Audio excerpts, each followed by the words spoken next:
आखिर ये विशाल अधकटे मॉन्स्टर्स कौन हैं? ए मैले कुचैले also known as the uncleans या फिर बी साफ सुथरे also known as the cleans? फटाक से बता दो इन द कमेंट्स, क्योंकि एक सही रैंडम आंसर को पिन किया जाएगा। हेलो फ्रेंड्स, प्लेनेट यूज रहस्य में आपका स्वागत है और आज मैं आ गया हूँ फिर से उस रंगीन यूएफओ SCP-093 के मिरर टेस्ट 2 और टेस्ट 3 के साथ। सो मेक श्योर कि आपने चैनल सब्सक्राइब किया है और पिछला पार्ट देखा है। भाई जिसने देखा होगा उसका आंसर भी सही होगा, बाकी जिसने नहीं देखा आपने लापरवाही का नतीजा है। Mirror test 2 green. इस दूसरे टेस्ट की टेस्ट सब्जेक्ट थी एक class D personal D54493। Let's call her Bapu Jeeta ji. अरे आई मीन बबीता जी। तो 23 साल की बबीता जी दो मासूम बच्चों के मर्डर की सजा काट रही थी। नाउ जब बबीता जी ने डिस्क पकड़ी तो वो ग्रीन हो गई एंड विद इट वो मिरर के अंदर एंटर हुई। वो एक फार्मलैंड में थी और वीडियो में just like the last time इस बार सब ग्रीन ह्यू में दिख रहा था, जबकि बबीता जी को सब नॉर्मल दिख रहा था। सामने एक 2 मंजिला फार्म हाउस था जिसके एक साइड पर बेसमेंट का दरवाजा था। बबीता जी आगे बढ़ी और उस दरवाजे के पास पहुंची तो वहाँ जमीन पर बच्चों की 2 साइकिल्स पड़ी हुई थी। फिर वो बेसमेंट की तरफ बढ़ने लगी, बट वहाँ भी सीढ़ियों पर एक लड़के के कपड़े पड़े हुए थे, जिन्हें देखकर वो बोली गई और कहने लगी कि क्या मजाक लगा रखा है ये।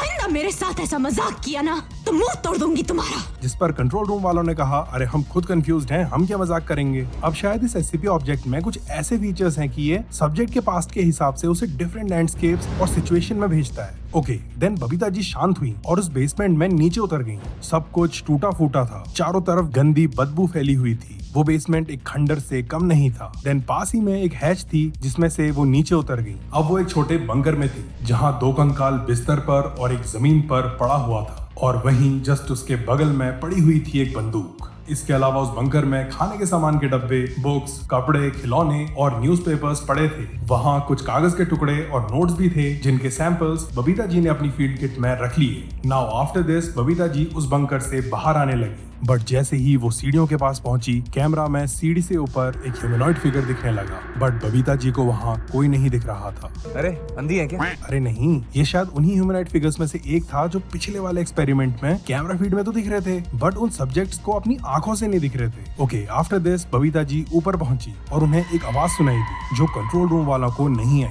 बबीता जी हैरान थी। उन्होंने बाहर की तरफ देखा तो लगभग 700 मीटर की दूरी पर खेतों में 2 विशाल ह्यूमनॉइड फिगर्स, जिनके पेट से नीचे का हिस्सा था ही नहीं, वो अपने हाथों के बल इधर उधर मंडरा रहे थे। इन दोनों को देखा है मैंने कहीं पर। और इस दौरान बबीता जी की हवा टाइट थी, उसकी जान हथेली पे आ चुकी थी। शी वाज लाइक, मुझे अपने घर जाना है। बट उसे वहीं बेसमेंट से घर के अंदर जाने के ऑर्डर्स मिले, जिन्हें उसे ना चाहते हुए भी मानना पड़ा। नाउ घर के अंदर का सामान देखकर लग रहा था मानो वो 1950s का जमाना था। वहाँ एक लैपटॉप भी था जिसे खोलते ही स्क्रीन पर फेथफुल OS लिखा हुआ आया। देन बबीता जी सीढ़ियों से ऊपर गईं और बच्चों के बेडरूम में घुसी। वहाँ एक खिड़की थी और जैसे ही बबीता जी ने खिड़की से नीचे देखा, उसे तो कुछ नहीं दिखा, बट कैमरा में 300 ह्यूमनॉइड फिगर्स दिखने लगे। आफ्टर दिस बबीता जी को वापस आने के ऑर्डर्स मिले और वो भागते दौड़ते हुए उस मिरर वर्ल्ड से सेफली बाहर आ गई। Mirror test 3 violet. नाउ इस तीसरे टेस्ट का सब्जेक्ट था एक और class D personal D84930, but will call him वो हटेला। माँ मेरी चुड़ैल की बेटी, बाप मेरा शैतान का चेला, खाएगा केला। हाँ। नाउ हटेला एक 21 साल का सरफिरा अपराधी था जो बचपन से ही नशों में लिप्त था। एकदम कड़क माल है ना? और ऐसे ही एक बार ड्रग्स की तस्करी करते हुए उसने एक पुलिस वाले को मार दिया। नाउ जब हटेले ने वो डिस्क पकड़ी तो उसका कलर वॉयलेट हो गया और वो उसके साथ मिरर वर्ल्ड में घुस गया। हटेला एक शहर में था एंड अगेन कैमरा में सब कुछ एक वॉयलेट ह्यू के साथ दिख रहा था, बट हटेला को सब कुछ नॉर्मल ही दिख रहा था। सड़कों में कोई नहीं था, बस कुछ कार्स थीं जिन सभी के अंदर ब्राउन कलर का वो स्ट्रेंज लिक्विड था। देन हटेले को एक गाड़ी थोड़ी अच्छी कंडीशन में दिखी, वो उसमें घुस गया। साले ने दरवाजा इतनी जोर से बंद किया ना कि उसकी रस्सी टूट गई। शायद उसके दिमाग में भागने का प्लान चल रहा था। मैं भाग जाऊंगा। But seeing this control room वालों को चढ़ गई और उन्होंने 4 लोगों की एक टीम उस मिरर के अंदर ईवो हटेला के पास भेज दी। नाउ इसी बीच कैमरा की फीड में एक स्ट्रेंज ह्यूमनॉइड फिगर गाड़ी की आगे वाली खिड़की से अंदर देखता हुआ देखा गया, जो हटेला को नहीं दिखा। कुछ देर बाद वो टीम हटेला के पास पहुंची और इलाके की तफ्तीश करने लगी।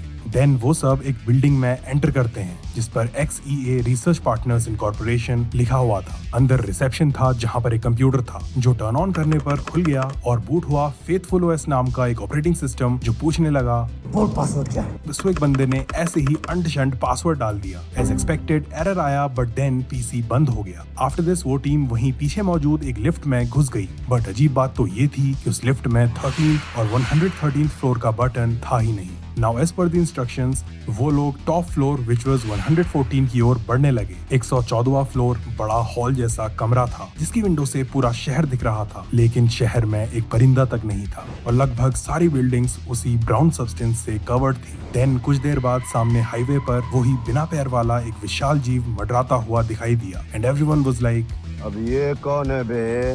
आफ्टर दिस जब वो टीम वापस जाने के लिए उस लिफ्ट के पास पहुंची, दे नोटिस्ड कि उसमें 74th फ्लोर का बटन ऑलरेडी दबा हुआ था। सो उन्होंने उस फ्लोर को इन्वेस्टिगेट करने का डिसाइड किया। नाउ 74th फ्लोर एक डॉक्टर के क्लिनिक जैसा था जिसके रिसेप्शन डेस्क पर एक लिस्ट पड़ी हुई थी जिसमें लोगों के नाम और डेट्स लिखी थी। बट स्ट्रेंजली उन सभी डेट्स का ईयर 1953 था। सामने था एक दरवाजा जिस पर डॉक्टर बोरिसस्की ब्लेस्ड प्यूरिफिकेशनिस्ट लिखा हुआ था। वो अंदर घुसे तो उन्हें एक और दरवाजा मिला जो पासवर्ड से लॉक्ड था। सो कंट्रोल रूम की कमांड पर दरवाजा तोड़ दो। उस टीम ने C4 से उस दरवाजे की धज्जियां उड़ा दी। अंदर थे 6 बड़े बड़े कंटेनर्स जिनमें से 2 टूटे हुए थे, एक खाली था, बट बाकी बचे तीनों में 3 इंसान थे जिनके मुंह पर ऑक्सीजन मास्क था और वो टोटली किसी लिक्विड में।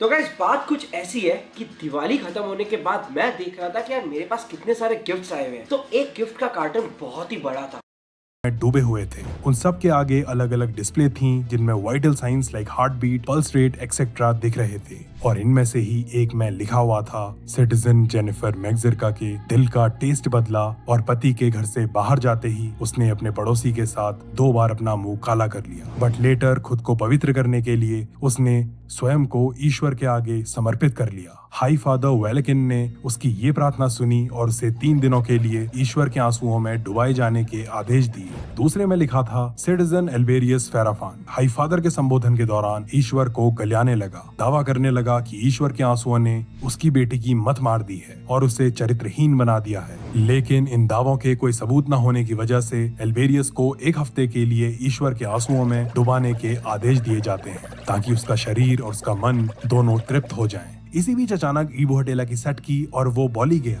बंद करो, हाथ जोड़ के गुजारिश करता हूँ। कैमरा से उस पर जब फोकस किया गया तो पता चला कि उन इनविजिबल एंटिटीज ने उसे चारों तरफ से घेरा हुआ था। शायद हटेला इकलौता था जो उन्हें देख पा रहा था। देन कंट्रोल रूम ने टीम को वापस आने के ऑर्डर्स दिए। देन वो उस बिल्डिंग से बाहर निकले, मिरर की तरफ वापस जाने लगे कि उन पर उस विशाल एंटिटी ने अटैक कर दिया। पहले उसने उनकी तरफ देखा, देन आसमान की ओर सर करते हुए जोर जोर से आवाजें निकालने लगा। वो सब भागे और उस मिरर से वापस हमारी इस वर्ल्ड में आ गए, except one of the team members जो वहीं फंस गया। मिरर पोर्टल बंद हुआ और वापस आए तो सिर्फ उसके कपड़े, बैग और कैमरा, जिसकी फुटेज में देखा गया कि वो बंदा उस विशाल जीव पर गोलियां चला रहा था, जिसके बाद उस जीव ने अपनी स्किन से ही उस बंदे को एब्जॉर्ब कर लिया, खा लिया। ऑन द अदर हैंड इबो हटेला को पता नहीं क्या दौरा पड़ा, उसने बंदूक उठा ली और हल्ला करने लगा। तो झट से एक फाउंडेशन के मेंबर ने उसे शूट कर दिया। बस आफ्टर दिस फाउंडेशन ने डिसाइड किया कि आगे किसी भी क्लास डी पर्सनल को इस डिस्क के मिरर एक्सपेरिमेंट्स के लिए नहीं भेजा जाएगा। बट 2 टेस्ट तो भी बचे हैं, येलो और रेड, तो वो किस पर किए गए? बाकी ये विशाल अनक्लीन नाम की एंटिटीज यार क्या है ये? और ये फेथफुल OS ये कौन सा ऑपरेटिंग सिस्टम है? और हाँ, ये 1950s का क्या सीन है इस मिरर वर्ल्ड में? ईश्वर के आंसू हैं, पता नहीं क्या है यार ये सब। तो फ्रेंड्स, इन सब जानकारियों के साथ हम लौटेंगे in the next part. Thanks for watching the video friends.